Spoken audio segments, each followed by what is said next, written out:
Welcome to another episode of the Alfalfa podcast. Are you looking at me right now? You better be, you son of a jackal. Get on YouTube and look at me, you beautiful sons and women. Well, I don't know what just happened there, but I'm hooked. Yeah. Get in there. Get on YouTube.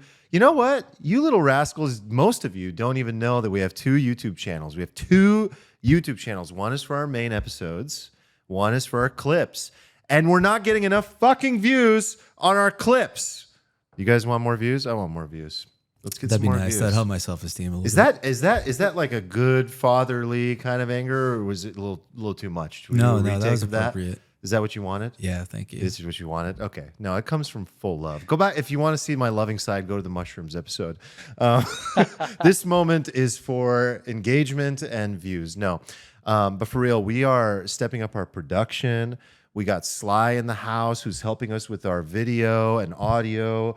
Our camera lenses are improved. We're negotiating deals for a studio. We're talking to sponsors soon. Shit's happening, guys. And we're almost a real podcast. We're almost a real podcast. And we promise to always be kind of amateur about it at the same time. Oh, I believe we will be. Yeah. So we would love for you to check out the YouTubes and join us there. And what was my other call to action that I wanted to? You're asking me? I don't remember. What Discord? Oh yeah, Discord. Oh. So we've mentioned Discord many times, but I have another reason for you to join, and that is that there's some incredible, loving, giving people in there. We mentioned 2 episodes ago that we received an incredible gift, an anonymous one. I won't mention their name. A case of wine from Dry Farm Wines. Just absolutely incredible people. And they're not just, I'm not saying come to the Discord and do nice things for us. That's not what I'm trying to say.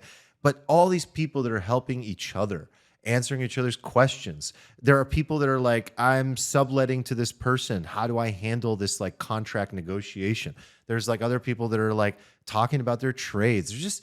It's a community of people. If you like us, you'll probably like these people. So our Discord is at alfalfapod.com.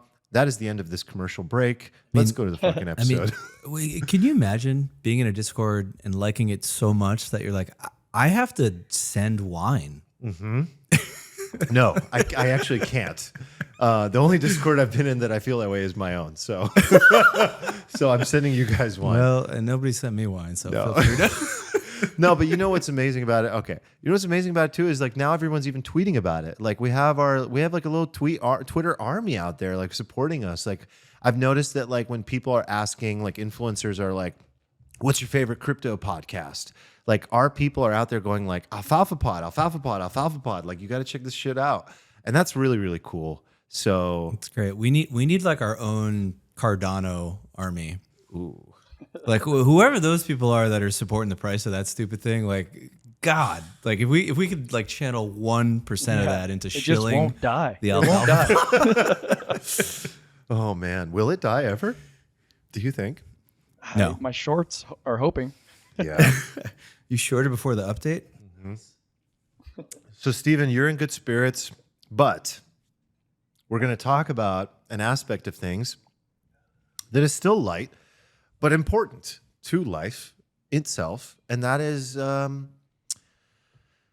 would you like me to use the phrase, or would you like to? Oh no, like so. If you were in the Discord, you probably saw me, not completely venting. Losing my shit the other You're day, venting but I had an emotional moment. Been feeling like very overwhelmed lately. I mean, overwhelmed for a long time. I don't know if it's stress or anxiety or whatever, but I've noticed it like manifesting in various ways in my life. Like my attention span has gone to 0. My memory has gone to -8, except for anything related to, like a Sonata or like a crypto thing.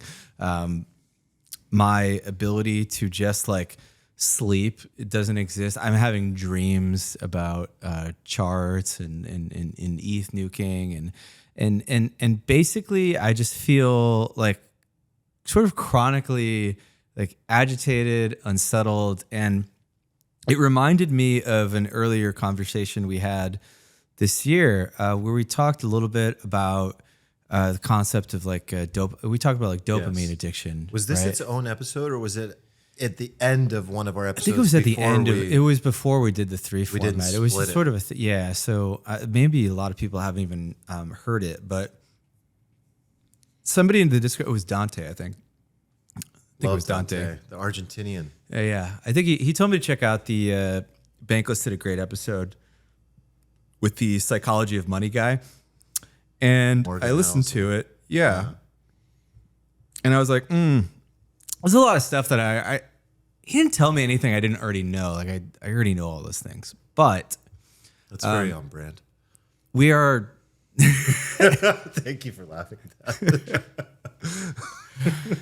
look, as somebody who's basically gambled with money for 22 years of his life at this point, it's been kind of outrageous, actually, now that I think about it. I'm very familiar with the swings and the things people say to do in theory, but like many other people, I am also like a creature of habit. And I think I had a conversation with you where you were telling me about a lot of your little productivity and stuff, some stuff you do. And I was like, oh, I remember when I used to do that. And now I just sort of wake up and it's just like my life is chaos. I open up a chart and I'm just reacting to I feel like this is actually a good description of how I feel like my life is. I feel like I just wake up and like react to stuff like a squirrel constantly. Anyway, I feel a little better today because I've unloaded like a significant portion of my, positions, and I'm just sort of sitting in cash and chilling, and it's cleared my head a bit. But yeah, I wanted to talk about this anxiety, this like just general feeling of like unsettledness and how it's like spilling over into a lot of parts of my life. It reminds me of like kind of the end of my poker career as well. I used to play online poker, played a lot of tables at once, played for like really high stakes, and it was also super stressful. And I remember turning into a very anxious, agitated person with a short fuse and a short memory. And like, I'm like, oh my God, I'm like replaying the early phases of my life again. So I was curious. Well, I actually totally forgot because we were talking about this with our producer Sly earlier, and he informed me that what I am is I'm chronically online. Apparently, this is a thing with the kids these days, and it really resonated with me because I feel like that is my life. I'm like in the Discord, I'm on a chart, I'm on my phone, like looking at a chart or looking at the Discord. I'm on Twitter, like my Twitter time is through the roof, and like I feel like a part of my brain is just permanently on the internet, and I don't know how to undo it because it is such like an integral part of my life now with what I do for a living and this pod and everything. So I guess the Cliff's Notes is I need help. Help me, Armand. I'm really curious what, and I was saying this before the episode. I'm really curious what Eric has to say about a lot of these ideas and challenges, because I feel like, Eric, you're the kind of person who generally it's kind of a bit of a challenge, right? Because you've never fallen into some of the traps to the degree that Stephen has. So I think it can be maybe, but you also are a very compassionate human being, and you're very easily able to empathize. So you understand these challenges, and you've developed rituals, patterns, and habits in your life to navigate around those things by having, I think, if I observe you, maybe I'm off, you tell me if I'm right, I think a lot of your beliefs drive your behavior. You have beliefs about what these things that we all do, the devices in our lives and the priorities in our lives represent. And I think that goes a long way for you. For me, I'll just say this briefly, and then I'll kick it over to you, and we'll have a whole discussion about this. But I want to say, Stephen, I first of all just generally commend you and acknowledge you for sharing this stuff ever.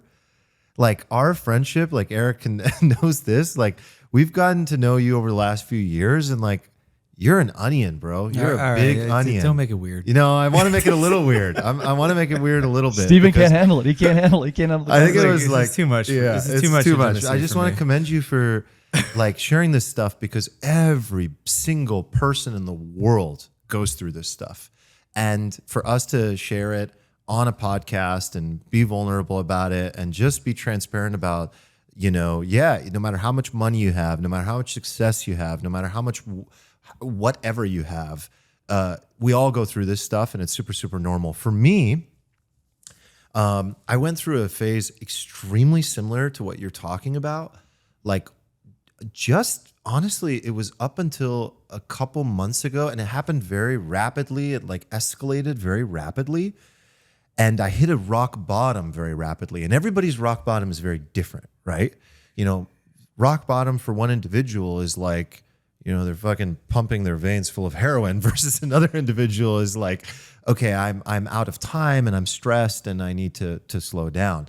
And for me, it was this feeling, as you described very similarly, like a feeling of agitation, not being my best self, losing concentration, not being able to switch gears easily, absolutely not being able to multitask more than I ever, more than usual. So many things. The list goes on. Not sleeping well, having weird dreams, missing out on workouts and feeling like my body started getting physiologically into pain, feeling a sense of fear in small matters, like things that shouldn't be trivial matters that shouldn't really matter. I would suddenly just kind of get like fearful and tight and stressed about them. And those are the signs that I had to see to just be like, okay, something is completely off. And I'll get into some of like what I did and how I think an individual can and should recognize those moments, because most people wait too long.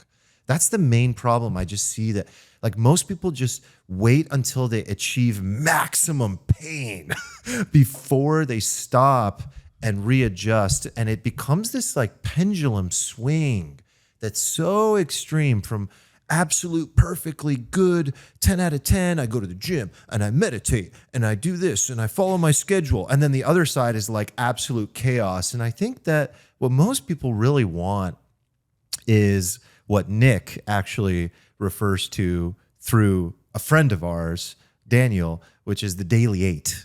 The daily 8 is like every day could just be an 8. It doesn't have to be a 10. It doesn't have to be a 2. What if you could just show up every day and it was just like the daily 8? So yeah, Eric, I feel like you have a good sense about a lot of this stuff, and you tend to be in that kind of world of maintaining a daily 8 for the most part. Maybe I'm wrong, but you tell me. I'm an 8. I'm an 8 all day, every day. I want to actually go back because Steven, I've seen so much growth out of you, man. I know you don't feel comfortable talking about this stuff. But, You're correct. But like, and I don't know if it's purely like your personal growth or if it's just the growth of our friendship over time, collectively. But you are who you spend time with as well. So it's all of us growing together. Yeah, exactly. Yeah. And maybe we're all sort of, rubbing off on each other in a positive way. But, I think this kind of conversation is like how, Armand, Nick, and I grew up from our, 15 years of friendship. It's like having these things where we can lean on each other, where it's like, hey, I'm having a tough time, and we're all there for each other. So the fact that you're even bringing it up shows me that you're comfortable, that we're friends. I like it, man. It's like what we've been sort of here for the entire time. So I'm glad. I'm proud of you. Yeah, we just happen to have microphones now. Yeah. No big deal. We're recording for everybody. Yeah, and now everyone gets to. I just couldn't do it not in public on the permanent record. That's before. what it was. Yeah, I'm just a little shy like that. Prefers the permanent record. Okay. And then the next thing I'll say is, like as we become more of these like people online, right? We're like publishing ourselves. Like I think it's natural that we're gonna become more into our external validation. Like how many views did we get? How many likes did we get? How many downloads? And that stuff does impact your psyche. But I think where I shine and like I think how I'm good at this, it's like I'm not a guru. I don't like I think a guru gives you steps like do this, do this, do this. I think my thing is less guru and it's more just like focusing on the values. It's like I know internally that I have good friends. I got a good family. I got a girl who I just married who loves me. And like all the other stuff is mostly just noise, right? Like the market vicissitudes are going to impact your emotional state on any given day, but just trying to remember what is really important in life. And, you know, maybe it's easier said than done, but like that's how I sort of manage it. Always just focusing on what's truly important and understanding like what you value. That's so wise, dude. That's seriously so wise. Most people focus on what they don't have. Yeah, I don't know if that's like profound or if it's just stupid, but like that's how I do it, and I'm a daily 8 guy. So I think just try to focus. And Steven, look at you, man. You got good friends. You got a girl who loves you. You got a great house and great life in San Diego. Like, what could go wrong? You know, like what could possibly go wrong? Well, what can go wrong? ETH could go to $100. Yeah. What does go wrong, and to get into the challenge a little bit, especially the one I experienced, and it sounds similar to yours, being chronically online is an extremely, extremely potent drug. And one of the challenges we have as you guys have as investors and traders, I have as just a human being or an entrepreneur who's constantly online. I am on every single goddamn platform you can imagine. I think the only one I'm not on is Twitch, apparently. I'm not sitting around watching girls in the hot tub or whatever they do you guys were telling me about. There are so many. It's not a thing. We just made that up. Okay. Oh, it's not a thing? No, it is a thing. Oh, God damn it. I don't know that. Thank God I don't have an OnlyFans addiction. Jesus, that would be bad. I don't have a porn addiction. Whew, that'd be unsettling. That'd be a lot. But I have addictions to these platforms. And I have a messaging addiction. What that means is I'm zero inbox always. You contact me, I'm going to get back to you at some point. Like I receive a lot of messages. So sometimes my like friends who aren't in the business world or entrepreneurs, they sometimes get mad. They're like, you know, they send me the GIF, like, where are you? Like, why haven't you responded? Because it's been like 24 hours. I'm like, dude, like, I need like 72 hours. There's that many messages. But that's how, like, I think you are so, if I'm not mistaken, you have unread text messages. That gives me so much anxiety. Steven is the guy. Guess how many unread text messages I have? It'll actually make my head hurt because my OCD will kick in, and that red thing with the number will actually like make me spin. I want to see. Can you show me? Can you show me? I want to see the notifications. Okay, you have 124 unread text messages. Oh! How many? Mom's about to have a panic attack. It's 514. What? Dude. Well, that's just my text. Like, I got a Telegram, I got Discord notifications, I got people Twitter. That text you, those are inner circle. If someone has your phone number, that's like they have your phone number. Not really, though, because you're on all these group chats and people are just talking nonsense. No, but that's like, I'm not in something unless like, oh my God, okay. See, but that's what I'm trying to tell you. That's the level that I'm at. Whatever those 514 are for you, I am responsive in all of that.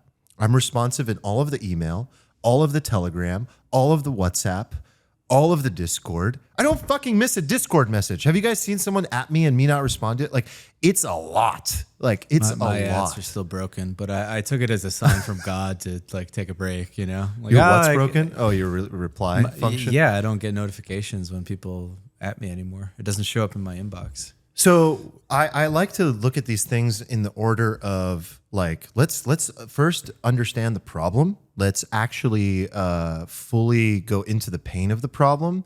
And then only then can we actually begin to talk about what could the world look like on the other side and examine an opportunity and then be able to say, what is the solution? It's actually kind of like a business marketing thing. But that's the way I look at it. What I'm like stunned by is like, I don't have 514 unread text messages because like I just like hate people. Like this is just like a cry for help. Like I feel like I don't have time to like respond to all those messages. Or I've tried to do some batching thing, right, where I don't look at messages, but then at the end of the day, I have like 100 of them, and I'm just like, I'm so tired, I can't do this. And then So you've got the text, you've got work to do, you've got charts to look at, you've got FOMC meetings to watch. But you're a busy guy too. Extremely. So I'm curious, like how you're probably just as busy as I am. It seems like you objectively get more done than I do. And your problem is, God, I'm just so committed to like answering all these messages. Like, how do you even get to that point where you can answer all the messages? Like, what are you doing to get through your day and not feel like you are just losing your mind that I'm not doing? Because you mentioned something I don't do, which I've considered doing a lot lately, which is the segmentation of your day. You block out time to do specific stuff on a regular basis, right? Man, this could be like a 3-hour pod. Like, no joke. Like, no, but it's all important, interesting stuff that we can discuss. So, damn. Before, you know me, like I don't like getting into the nitty gritty of like the how-tos before. Well, let's back up. What do you think the root of my angst is? Because I think that's most exactly of this, what I want. Yeah. I wanted to ask the same thing because I'm seeking to empathize with you, and I want to know what's driving it. Exactly. I'm a big fan of like productivity and efficiency hacks, and I love Tim Ferriss, and he got me on like the right track with so many things, and that led me to other people. But I mostly think that stuff is bullshit. And the reason I think that stuff is bullshit is because it's like we're enhancing life by like 10%, really. We're not getting to the root of the matter. You can optimize and structure your life in great ways, but at the end of the day, I think it's a lot of what Eric is saying, and I'll add to it. I think that when we prioritize our life and we wake up in the morning, we do need certain things in place that I would call constraints or barriers, right? Like, for example, like you've talked about, like, let's do this thing where we don't plug in the phone, near the bed because I'll take the drug away. Because at the end of the day, what we're really talking about is a drug. And the drug has taken over our lives. And we've become a fiend, and we need it all the time. From the moment we wake up to the moment we go to bed, we're chronically online. So what is the cause of that? So first, I have to get rid of the drug. Only when I get rid of the drug can I begin to become conscious of my behavior. So oftentimes, in order for the pendulum to swing in the right direction, we have to get so away from the problem and the source of it to be able to even examine what the problem is. So what I like to do when the problem gets really bad is just get offline. That's why I have the fucking second phone that I've talked about in so many episodes. Like, I have the second phone. For those that don't know, I have a second iPhone. I plug my SIM from one into the other, and it has almost no apps on it, just the basics. Google Maps and Spotify and podcasts and just basic things. Be able to get around and listen to music. What that does for me, no email, no bullshit, no browser, no nothing. What that does for me is it allows me to just fucking slow down. Take the phone calls, respond to text messages, and take it easy. If I want to take it to the next extreme, actually, shout out to fucking Nick. Nick is like an airplane mode junkie, right? He's always on Do Not Disturb. And then if he's not on Do Not Disturb, he goes into airplane mode. It's about swinging the pendulum the other direction, becoming aware of our reactions to the drug. When and how does my internal world tell me that I need to take an action? And what, a shout out to a guy that I interviewed on Flow, Nir Ayal, who is an expert in this area, similar to kind of like the Deep Work Cal Newport guy. So that's like a great resource for people that might be experiencing this issue. Have you read Deep Work? I think you'd really like it. Deep Work is a phenomenal book by Cal Newport, and it goes into all of this, the dopamine problem, the drug problem, the reaction problem, and how to actually get things done in a world that is constantly demanding. And it's not just demanding your attention, it has you by the balls most of the time. You have no control. And so we have to starve our distractions. And the only way to starve our distractions is to first go to the other extreme, completely step away, and then observe all the biological, emotional, and mental responses we have to do something. So for example, I'm talking very theory because that's the way I think, right? Most people like examples. The example might be like, okay, you turn your phone off, you get away from everything, you go to a cabin for the weekend, and then all of a sudden you notice yourself, you're like twitching out. You're twitching out and you're like, oh, I need to look at the chart. Oh, I need to open my laptop. Oh, I need to check Instagram. And what happens is every time you resist that function, you become aware of where it's derived from. And when you start to understand where the root cause of that behavior comes from, you can have a new conversation with yourself and say, whoa, wait a second. Who's in charge here? Who's in charge here? The fucking drug addict or me? Like me, the real me. And then you repattern those behaviors to say, what really matters? What do I really need to do? I don't need Telegram. I'm going to exit out of that app. I'm going to delete it when I get home and get on my real phone. That's an action. Write it down. Delete Telegram. Oh, you know what else I don't need?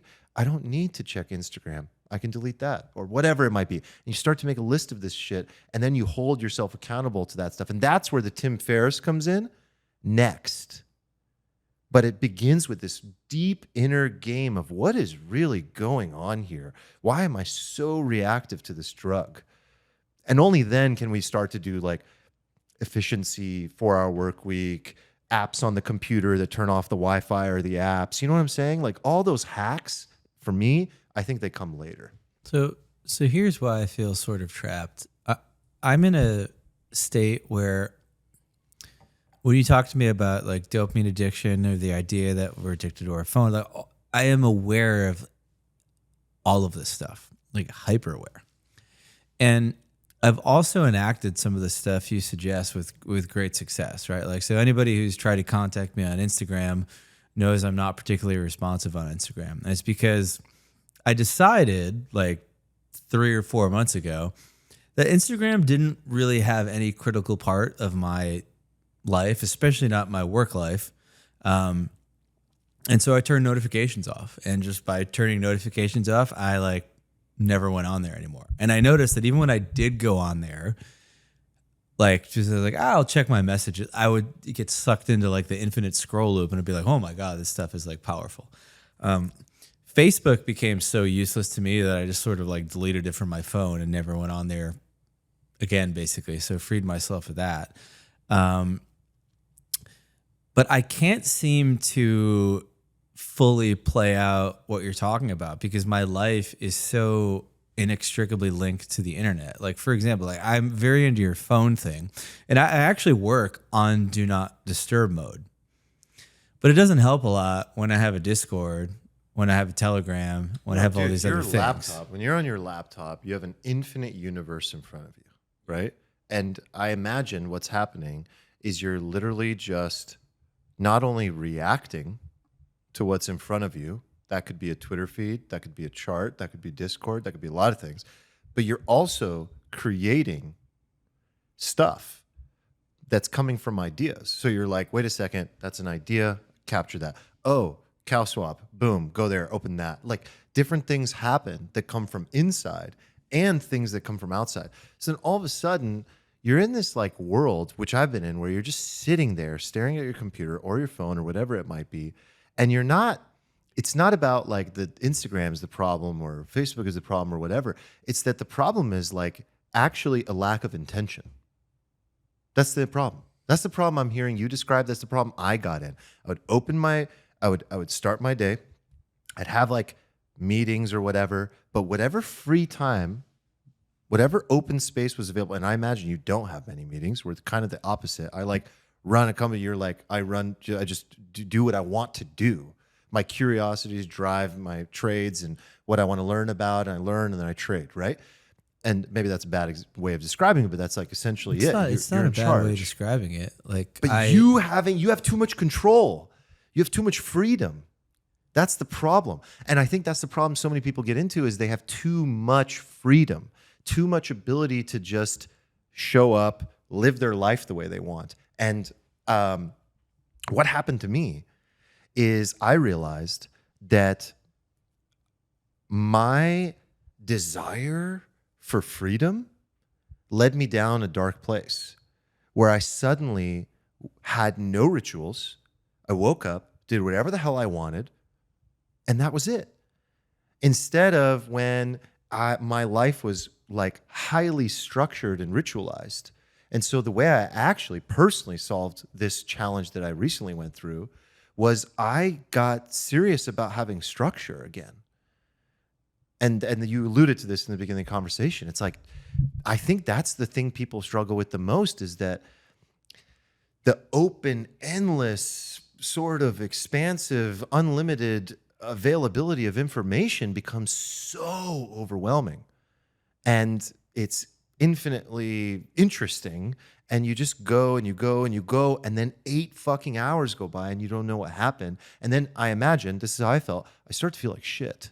I start to feel bad about myself. I start to scold myself that I wasted time, that I didn't eat. Oh man, I would get to the point where I'd be like, I haven't eaten today. I'm not even going to the bathroom because I've just been sitting and looking at this thing for hours and I find it interesting.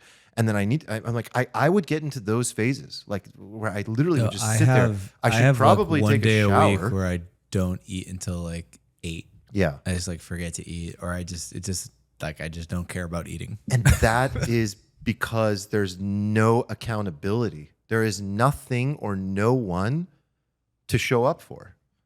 And I think that you're in a unique situation personally, but I was in that situation too. But I think there are other people that have like jobs to show up to and things like that that still actually fall into something similar. So anyway, what I did was I was like, okay, when I wake up, this is the way my day starts. But I can only do that by extracting myself from the problem, as I previously was talking about. Extract away, observe, what does the ritual look like? And one of the things I did is I drew out my perfect week. What does my perfect week look like? You know, wake up at what time? Every day, what time? Go to sleep, what time? What happens in the morning? What happens in the middle? What happens in the evening? Like, how many hours am I spending on this? How many hours am I spending on Alfalfa? How many hours am I spending on that? And like drawing it out, mapping it out, and then being like, I am holding myself to this no matter what. And I would fail. I would not show up perfectly. I would use time blocks. Back to Nir Eyal, his methodology that he's explored is time blocks are the most effective way to kind of like get shit done and stay structured. You're probably familiar with that idea. Like high level familiar with it. And I do understand this, like, this is why I know I'm like an addict, because I do a lot of things that like I can't help doing and I know they're bad, but I do them anyway. The phone by the bed is a great point. Like, you remember I like made that bet with you guys like a few months back that I wouldn't take the phone in the bedroom, and I didn't, and my life was great. And under the threat of losing money, I did it and everything was fine. And as soon as the bet was over, phone went back into the bedroom. Just complete addict. I understand that a lot of my problems come from, as somebody mentioned this actually in the Discord today, the idea of like task switching or focus switching, whatever you want to call it. Like when you, I think this is why time blocking is so effective. It's because like when you settle in on doing one thing with an intention, it takes you a while to get into that state. And when you switch off of it, it takes you like a while to get back into it. And I do think that's like a huge root of my stress and anxiety and unproductivity, is that I am like quite literally doing like 7 things at a time all the time, because I'm just reacting to a bunch of stimuli around me. This is why like I kind of like hate my monitor, because it enables me to have so much screen space, but it's only used to put like more stuff on the screen and like overwhelm me. Totally. Monitors are dumb, especially like having like 7 of them. Yeah, I feel like I work better on like the one laptop with like 12-inch, like or whatever. Sometimes one thing at a time. Sometimes one I thing wonder. at a time, for sure. So all that definitely resonates. Is that the root of your day? Like you decide, I want to spend X amount of time a week on this stuff, and then you figure out how to put that in a schedule on the calendar? Dude, once the inner work I think is done, and like stepping away and just being like, why am I such a junkie, and doing that and just giving yourself like a bit of a break and a holiday, and that happens, and you watch the reaction happen, and then you kind of observe the reaction, you go, whoa, that's not useful, and you go through that whole phase. Once you do that, I think that it's actually pretty easy to implement like things that make a huge difference. And I used to be in a former life like a productivity guy, like teaching courses and all this stuff. And I did too. That's what's funny about it. Yeah. I used to have an insane system.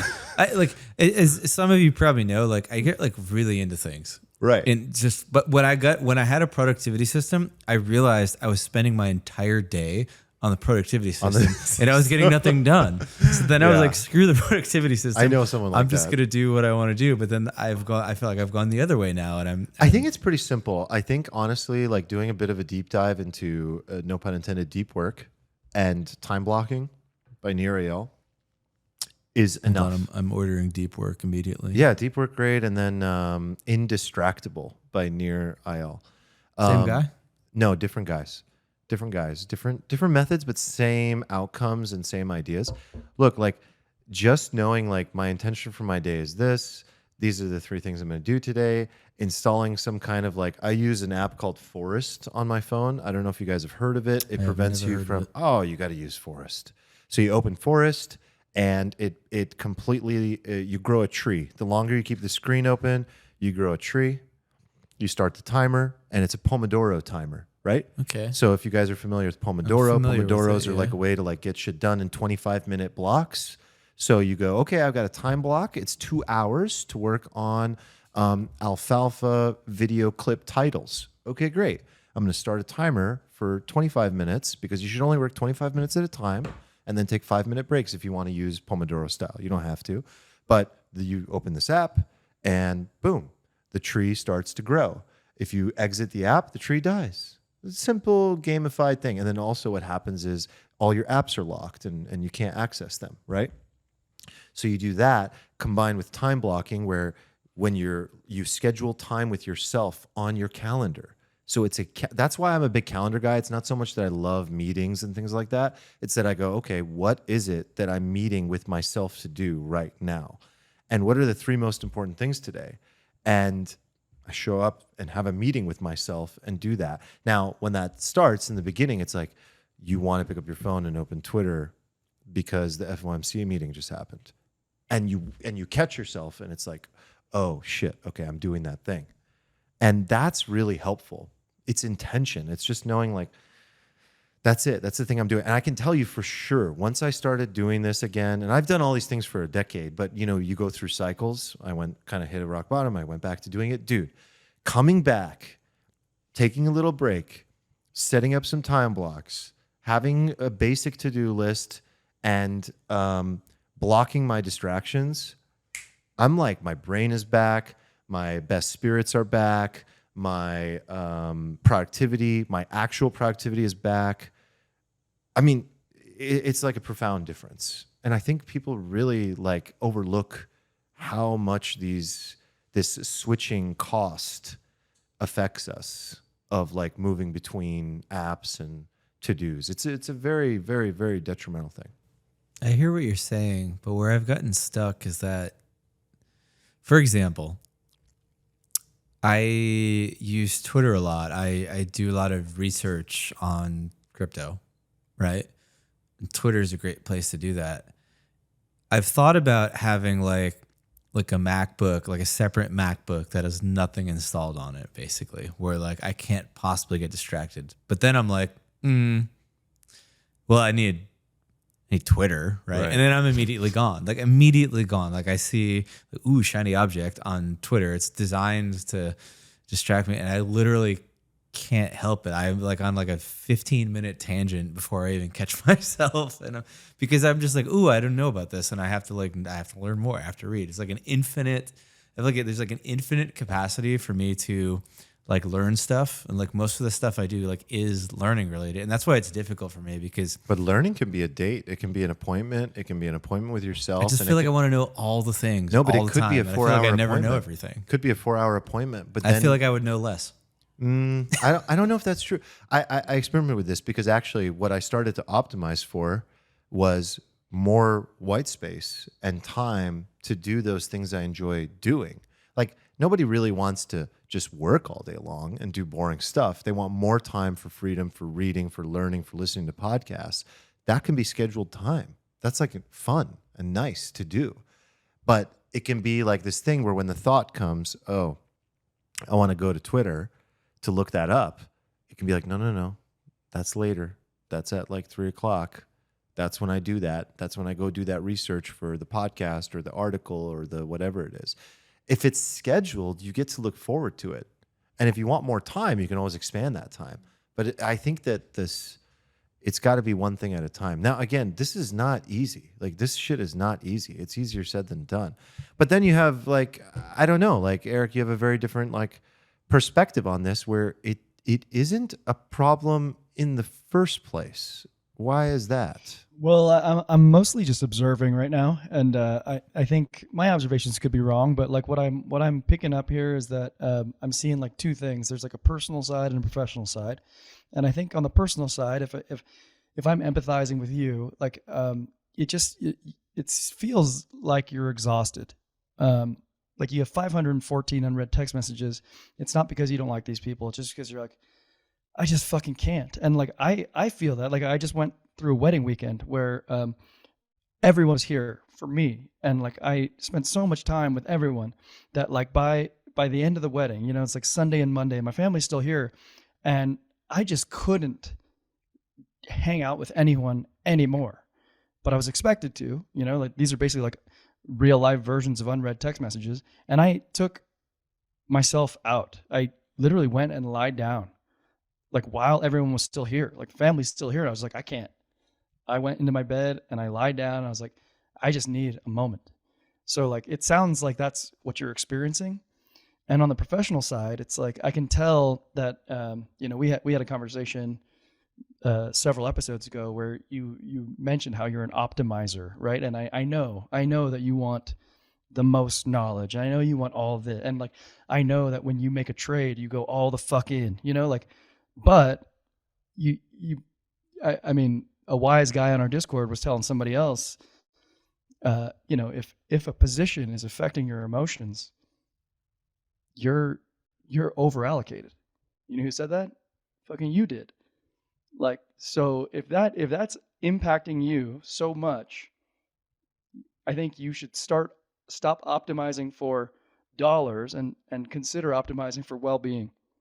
And like you might call that satisficing, but to me that's just like it's a different form of optimization.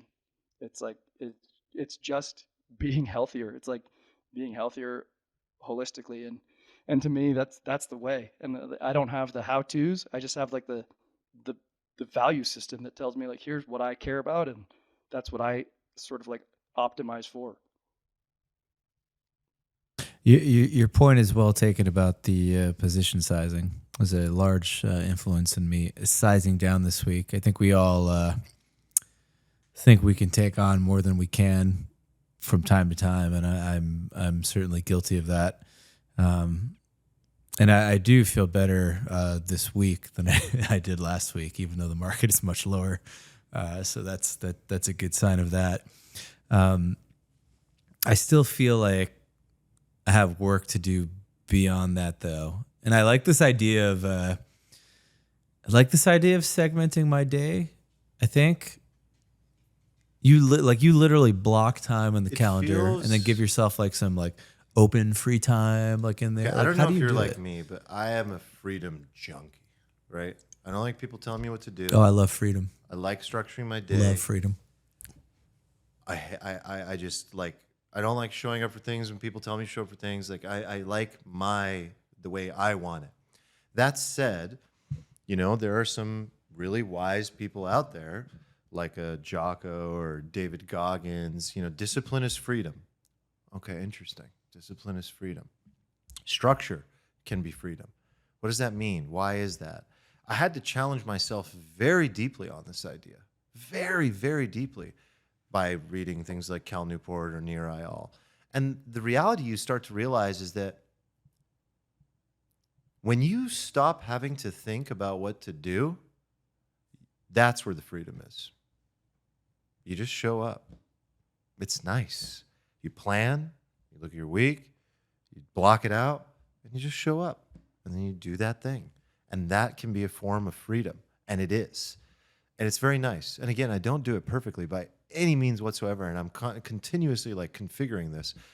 There are some other aspects that I think are very important for me, like speaking like from my experience of what I went through that is similar to yours. Not like this is not advice to you. This is more like what worked for me. If I don't exercise, meditate, get out of the house, and eat some good fucking food that day, I am miserable. Like I just can't operate. I have to get some fresh air and get out of the house. I have to get that exercise in and get that blood flowing. Like I can miss 1 day, 2 days a week of something like that. But if I don't take care of my basic bodily human needs, and if I don't, as Eric is saying, kind of alluding to the same, like put myself and my well-being first, I lose it. I lose it. So I don't know how you feel about that, but I think that then the next part of my personal algorithm is, well, all those inner game, check, productivity hacks, check, but prioritization of values. So I do an annual exercise at the end of every year. I think I've talked about this. Nick talked about this when I was gone that 1 week. It's only been once, Steven. Where he talked about his goal setting. And I was sad I missed that because I have like a super crazy goal setting thing that I do.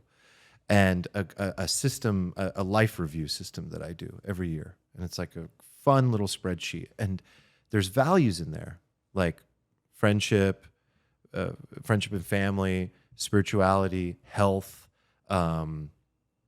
wealth, work. And my fucking hierarchy used to be so backwards. Everything was about work. That was number one. So if everything is going to be about work and success, of course you're going to just react and do what you got to do and just be, balls deep in whatever you're doing all day long. That's how I have been for many years. And it wasn't until December of last year when I did my annual review that I actually realized, wait a second, I have my values backwards. And I think I talked about this, but I'll just say it again. It's like health obviously needs to be number one. If health is not number one, I'm not alive. Like, you're dead. You're diseased. You're going to die if health is not number one. Number two, some people would argue either relationships or spirituality. Like for me, I was like, spirituality. My connection with consciousness and all the things we talked about in the mushrooms episode. Very important to me. Number three, my relationships. Life is not complete without relationships. People live longer that have great relationships. I better have those. Work came like fourth or fucking fifth, man. And when you reprioritize, then what you do is you say, okay, task, importance level. Well, paddle. That's the non-negotiable before the other thing. Or relationship. That's the non-negotiable that needs to go on the calendar before the work thing. And then all of a sudden, what happens is work starts to have to work around everything else. And then life feels more balanced. That's what happened for me. And it was a game changer. It was a huge game changer. Yeah, that's good advice. I mean, it's funny. You got me thinking about. You remember when we started doing men's night during COVID?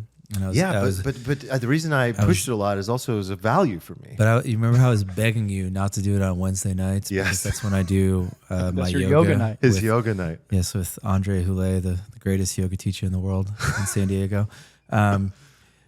It's funny because I used to go to yoga like 5 days a week. When we broke that one like pivotal night from my schedule, I'm probably down to like one on average now. Did you hear that? Just completely. We're responsible for the breakdown.